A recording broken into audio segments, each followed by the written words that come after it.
Ofisi ya Rais TAMISEMI na mwenyekiti wetu, Mheshimiwa Mawaziri, wakuu wa mikoa, makatibu tawala, ninafurahi sana kwa fursa ya kuongea na nyie viongozi wetu ambao mko huko ambapo kilimo kinafanya kazi.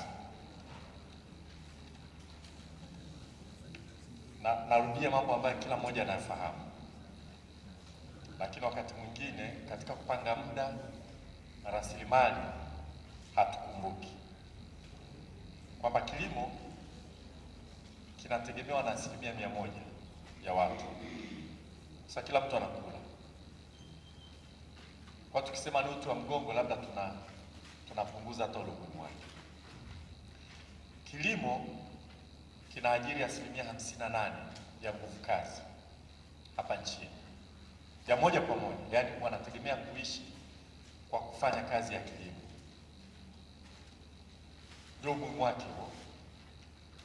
Kwa hiyo tukipanga sera, mikakati, hatua mbalimbali tunazochukua, kama kweli tunataka tufikie watu wengi, ni vigumu kuacha kushughulikia kilimo. Tabu yake ni kwamba pamoja na kwamba kilimo kinachukua 58%, sio 70, wakati mwingine watu wanasema 80, 58 ya nguvu kazi, kilimo kinachangia 26% tu ya pato la taifa. Na hilo ni tafsiri ya kilimo kwa mapana yake.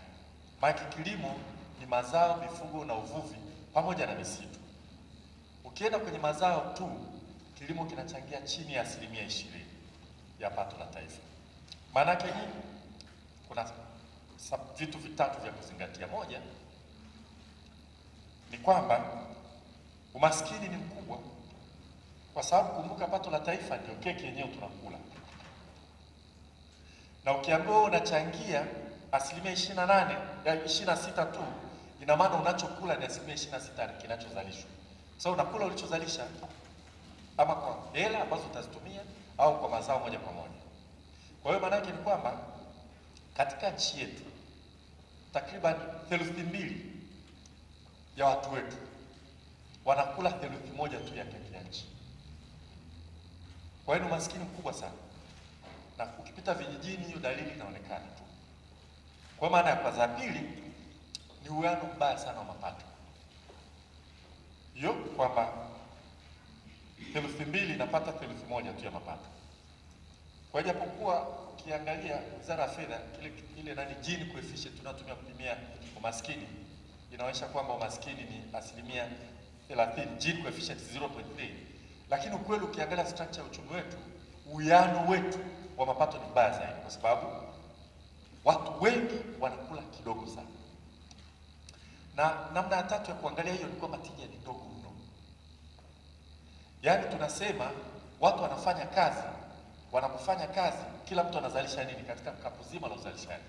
Unasema 2/3 wanafanya kazi kubwa, lakini uzalishaji wao ni 1/3 ya kile kinachozalishwa kwenye nchi.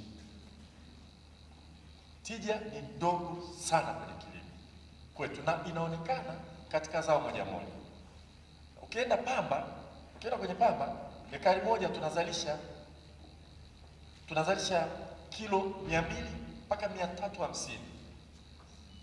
Ukienda huko Togo, nchi ya Togo anazalisha kilo 1000.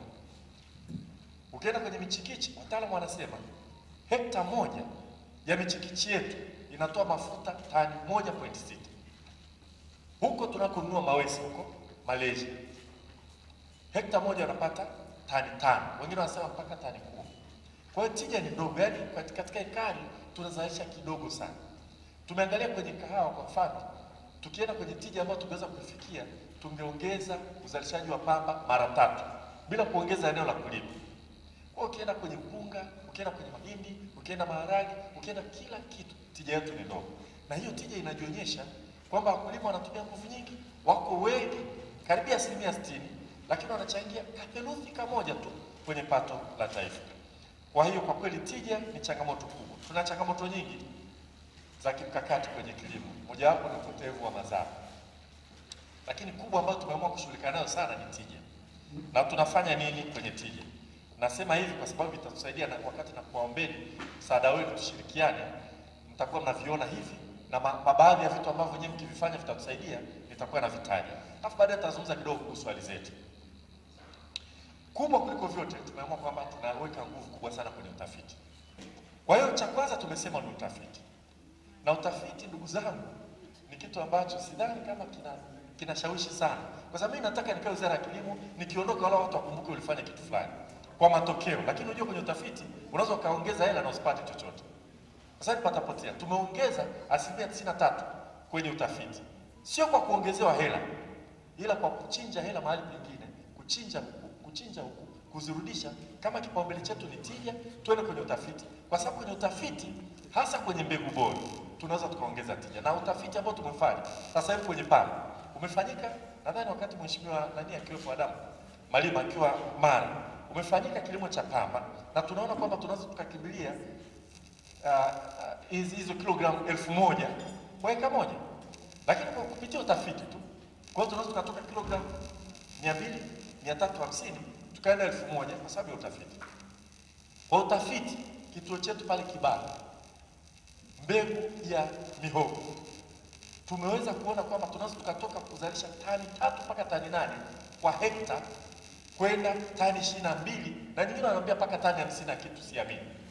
Lakini mihogo yenyewe nimeiona ni mikubwa kuliko mguu wangu hapa. Kwa hiyo tunapoambia kwamba China kuna soko la mihogo, sasa hivi hatuwezi kupeleka mihogo China. Lakini kupitia utafiti uliofanyika pale Kibaha, tunaweza sasa tukapropagate hizo mbegu, tukazalisha mhogo wa kutosha na kuuza nje. Sasa hivi tuna import starch.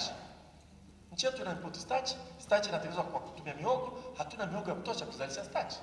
Kwa kwenye utafiti tu tunaweza kuongeza uzalishaji tukapeleka mbele zaidi. Kwenye utafiti tumeangalia vile vile, tunaweza kuongeza sana uzalishaji wa mpunga, mahindi, kila zao ambalo unaweza kulifikiria. Kwa hiyo kipaumbele chetu cha kwanza ni utafiti. Sasa nawaombeni waheshimiwa, huko mliko ndio tuna vituo vyetu vya utafiti. Tumeanzisha kimoja Kigoma sasa hivi, kipo pale, lakini karibia kila mkoa tuna vituo vya utafiti. Tusaidie kuviangalia na kuvilea. Na sisi tunawahimiza sana wakuu wetu wa taasisi, wao wanajitambulisha kwa wakuu wa wilaya na wakuu wa mikoa. Kipaumbele kikubwa cha kimkakati cha pili ni uzalishaji wa mbegu za kutosha. Hili mtaliona kwenye alizeti. Lakini kila mahali nchi yetu sasa hivi, mamlaka yetu, wakala wa mbegu Tanzania, una mashamba 13. Mengi yako yameota tu manyasi, yameachwa yamekuwa mapori, yanaleta mgogoro na wananchi ambao wanaona kuna shamba pale halitumiki. Sasa juzi hapa tulianza kampeni ya ngano na Mheshimiwa Kirikiti, wakati ukiwa kule Manyara. Tumekuja huko, tulienda Kilimanjaro, tulipitia maeneo yote yale. Tumejenga mfumo mzuri sana wa kusababisha watu walime ngano sasa hivi. Sasa hivi tunazalisha tani 77,000. Tunaweza kwenda mpaka tani 300,000 haraka tu, wakati tuna import tani 800,000 za ngano. Bei ilikuwa ndio changamoto. Tumekaa na wanao import, tumekubaliana bei shilingi 850 kwa kilo. Ni bei nzuri sana. Kwa hiyo utaagiza ngano kwa asilimia inayolingana na asilimia ngano ya ndani unayonunua. Na waziri wa fedha nampongeza sana kwa kuanzisha kitu kinachoitwa duty remission kutoka kwenye state of application. Kwa hiyo utaagiza hiyo ngano kutoka nje tu kama unanunua ngano ya ndani, na kwa bei ambao wenyewe wamekubali. Lakini watu wanataka kulima ngano, mbegu hamna. Na taratibu za kuleta mbegu lazima ihakikiwe na kuidhinishwa na TOSCI, mamlaka yetu ya kuidhinisha mbegu. Ila waziri amekuwa kibali kwa dharura kuruhusu mbegu ingie bila kuidhinishwa. Kwa hiyo tumenunua mbegu bila kufanya utafiti wa kutosha ya ngano. Kwa hiyo tuna haja ya kuzalisha mbegu za kutosha. Kwenye alizeti tunahitaji karibia tani 4,500, 600 ili tuweze kuzalisha alizeti ya kutosha, mafuta ya kutosha ndani. Hakuna, haitoshi kabisa. Bahati nzuri nilikuwa nimekaa na waziri wa fedha, akaangalia, nadhani alikuwa ananiuliza unahitaji shilingi ngapi uagize mbegu. Nadhani hilo alikuwa ananieleza, ataeleza baadaye. Kwa hiyo tunahitaji mashamba yote ya ASA tuyafufue.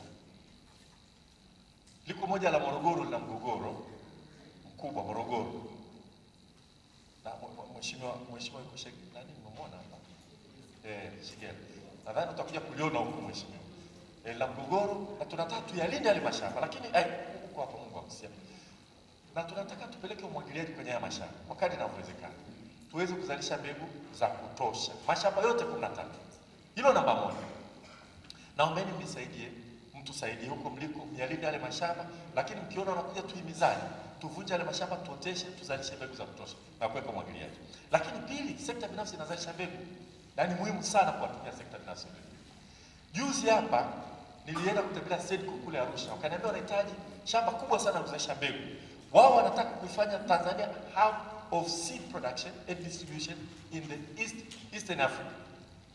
Kwa hiyo wana kituo kikubwa sana pale Kisongo. Kwa hiyo tumeenda pale, tumewatembelea. Nikaongea na Mheshimiwa Jenista Mwagama, ameniunganisha na Peramio, nimeambiwa tayari wakipata shamba kubwa huko. Watakuja kuomba mashamba. Kama kuna shamba la mbegu, nyinyi mnaweza mkatafuta namna. Halmashauri inawapa labda miaka 10. Wanaweka miundombinu ya umwagiliaji, lakini ile labaki kwenye mikono ya halmashauri. Au mnalikabidhi kwa ASA wanakodishia wao kwa muda mrefu, lakini sio miaka 99. Wanaanza kuweka miundombinu, tunakwenda mbele.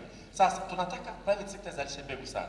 Lakini mahali pekee ambapo serikali inatoa ruzuku ambayo haifahamiki ni kwenye mbegu, kwa sababu ukinunua mbegu za ASA unalipia gharama ndogo sana, ulipi gharama yote ya uzalishaji. Ulipi mishahara wala wafanyakazi wa ASA, usafiri na kila kitu, zile zinalipwa na waziri wa fedha. Kwa hiyo ruzuku ya serikali utaipata unapotumia mbegu za ASA. Ya private sector mbegu zake ni ghali sana.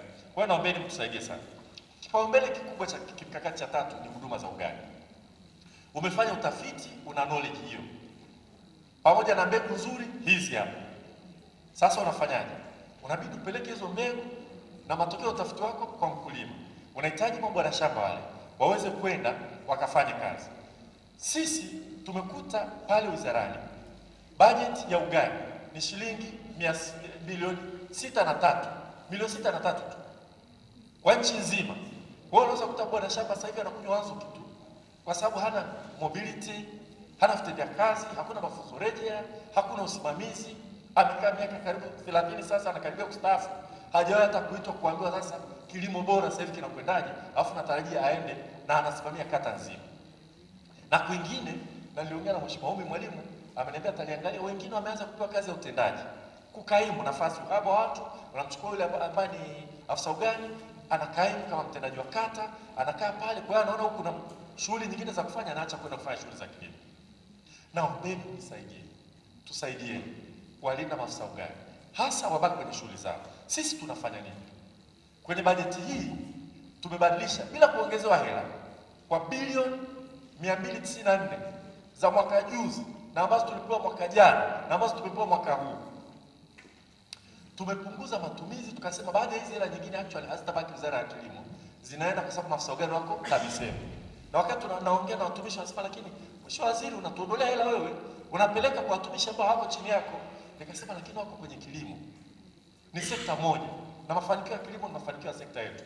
Kwa hiyo tumetoka milioni 603 tumekwenda mpaka bilioni 11.5 kwenye mambo ya ugani. Tutanunua pikipiki 1500. Tunawaanzishia mabwana shamba mashamba yao. Kwa kila bwana shamba au na shamba. Hii tutaifanya zaidi kwenye mikoa mitatu, tutawaeleza baadaye. Kila bwana shamba tunataka na shamba lake. Kwa nini? Kwa sababu mbili. Moja, tukitaka kumwangalia kama anajua anachofanya, tutaangalia shamba lake binafsi. Lakini pili, anapolima na kupata mavuno inamuongezea kipato. Mishahara yetu bado sio mikubwa hivyo. Kwa hiyo tunahitaji bwana shamba naye aweze kulima. Kwa hiyo tutampa kwenye hizi bilioni 11.5 tutampa pembejeo, tutamsaidia apate shamba, tutaomba na halmashauri wasaidie, tutamsaidia alime, avune, apate hela nzuri, aishi starehe. Lakini na sisi tunapoenda kumtembelea, tutawaambia kwanza kabisa tuangalie shamba lako likoje.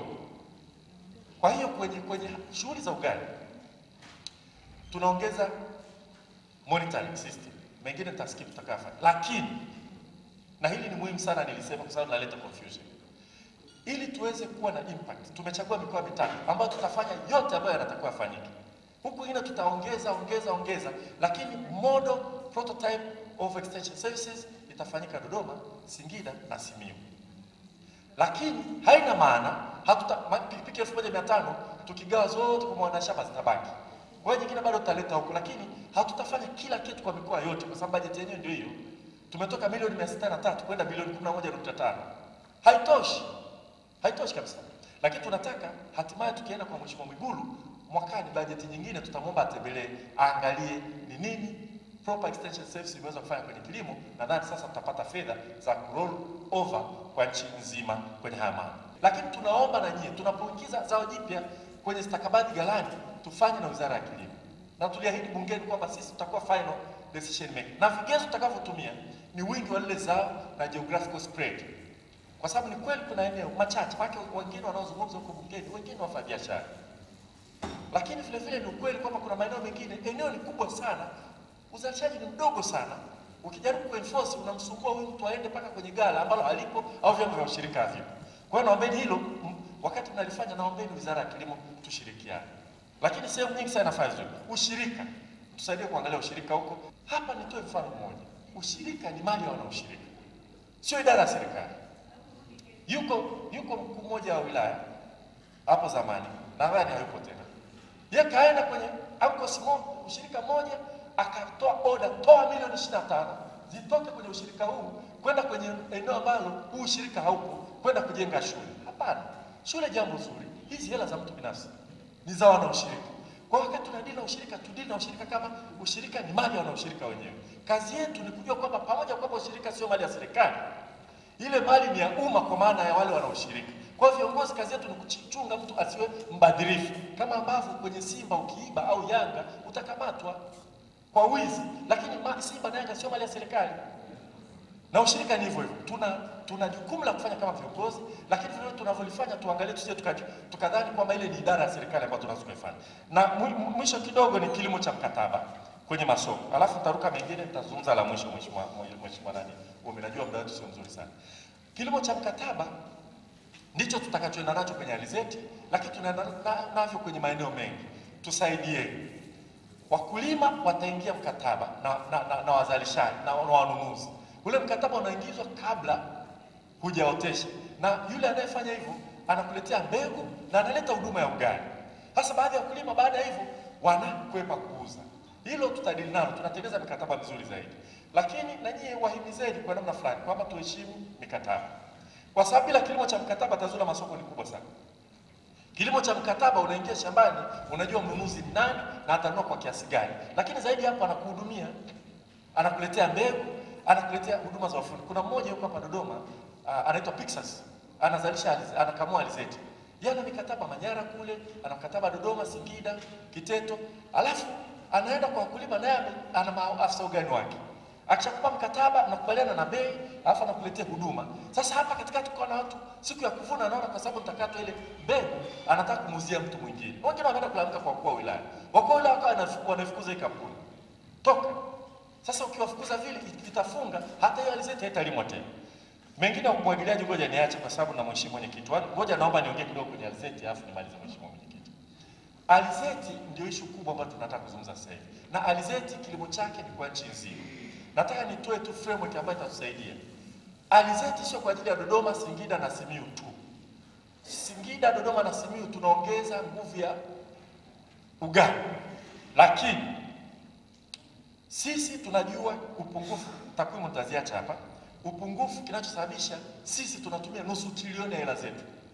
Naomba nirudie tena. Nusu trilioni ya hela za Tanzania tunazitumia kununua mafuta ya kula. Alafu ukienda vijijini unaona hali ya maisha si nzuri. Tunachotaka turudishe nusu trilioni izunguke huko kwenye viwanda, wanaoajiriwa, wakulima, mambo yaende. Izunguke nusu trilioni. Kikwazo kikubwa kabisa cha kwanza ni mbegu. Hakuna mbegu za kutosha. Tuna upungufu wa tani karibu 1462 wa mbegu. Mbegu zetu za ndani record ni nzuri, ziko kiduchu. Kwa hiyo kuzimultiply na kuweza kuzitoa kwa watu wote itakuwa kazi. Mbegu nyingine hizi sijui High Sun, sijui Super Sun, sijui Agwara, hizi mbegu tunanunua nje ni ya gari. Kwa hiyo mkulima hawezi kwenda kukimbia kununua, mkulima wa kawaida anapata shida kwenda kuzinunua. Hiyo namba moja. Namba mbili, watu huduma ya ugani ya namna kulima alizeti. Unalima, productivity inakuwa ndogo sana. Kwa watu wengine hawajalima na wana mashamba makubwa. Alafu mwingine hana uhakika nikilima nipata alizeti ya kutosha nauza wapi. Sasa sisi kama serikali tunaingiaje hapa? Kwanza tunanunua mbegu. Kama nilivyosema nimekaa karibu na waziri wa fedha. Lakini hata kabla waziri wa fedha tumeongea na mabenki Tanzania. Watoe letters of credit 2% interest rate. Tuagize mbegu za kutosha kutoka nje. Hizo mbegu tunapimaje? Tunahitaji mbegu gani? Tunakwenda kwa kila processor tunamwambia ili uoperate full capacity unahitaji alizeti kiasi gani. Tukishajua mahitaji yake, tunajua mbegu kiasi gani inaweza kuzalisha alizeti hizo. Kwa hiyo tutanunua mbegu ambazo tutamkabidhi processor. Naomba ili lieleweke vizuri. Tutanunua mbegu, tutampa processor kulingana na mahitaji yake, kwa sababu viwanda vingi vinaoperate miezi miwili, miezi mitatu vinafungwa. Kule Singida, mheshimiwa, tulikuwa kule pamoja, kuna viwanda 204 vyote vinaoperate miezi miwili, havina malighafi. Sasa processor sisi tutanunua kwa mkopo, tunanunua mbegu kwa letters of credit, which means we don't have to pay cash up front. Cash italipwa after 1 year. Na tumeongea na mabenki. Alafu tukishachukua mbegu hiyo, tunaenda nayo wapi? Tunaenda kwa processor mwenye kiwanda cha kukamua mafuta. Tunampa zile mbegu. Halafu tunarudi upande wa pili, anaingia mkataba. Naombeni wakuu wa mkoa mnisikize vizuri sana na makatibu tawala. Tukishampa mbegu yule processor, tunarudi huku tunamwambia wewe sasa utafanya kazi na wakulima wa aina mbili. Ama mkulima mkubwa au ushirika. Kwa sababu kuingia mkataba na robo eka, nusu eka itakuwa shida sana. Na ni utaratibu ambao hii Pixas inatumia. Kwa hiyo mbegu zitagawanywa kupitia mwenye kiwanda cha kukamua mafuta. Atakwenda atafuata mwenye shamba kubwa, tutazidi kulitangaza, naomba mlitangaze. Yule ana mkataba wake, ataka siku ya kuuza atapewa mbegu na naomba niseme tena hili. Popote kutakapokuwa na shamba kubwa au shirika wenye mkataba wa kulima alizeti, tutapeleka huduma ya ugali bure. Hilo ni muhimu. Kwa hiyo sisi kasema kwamba kama mtu yuko Katavi ana shamba lake eka karibu 1000 anataka kulima, kwamba sisi tutabaki mikoa mitatu. Tutapeleka watu, tutachukua Sokoine, tutachukua all over, tutapeleka kule. Na leo hapa nilikuwa nazungumza na watu wa Agra kupata na resources za coordination. Na nimepata hela za IFAD karibu dola milioni 1 kwa ajili hiyo. Kwa hiyo kila mkulima mkubwa au shirika wenye mkataba utapewa huduma ya ugali ya namna bora ya kulima alizeti. Siku ya kuvuna alizeti unamuuzia mwenye kiwanda. Alafu tutakata ile gharama ya mbegu. Alafu sisi tutaenda kulipa mabenki. Sasa hivi natafuta hela ili kwa ushirika tufanye ruzuku, tusiwakate 100% ya mbegu. Umepata dola milioni 1 nasema kwa IFAD haitoshi. Naangalia na wengine wanaweza kaja kwa support tukaenda huko. Hili ni muhimu ili watu walielewe kampeni yetu. Mwenyekiti namaliza kwa kweli. Naomba tu. Tumeelewa hili jamani. Kwa hiyo kampeni ya alizeti tunayoifanya ni nchi nzima. Mbegu tutatoa kwa mwenye mkataba na processor.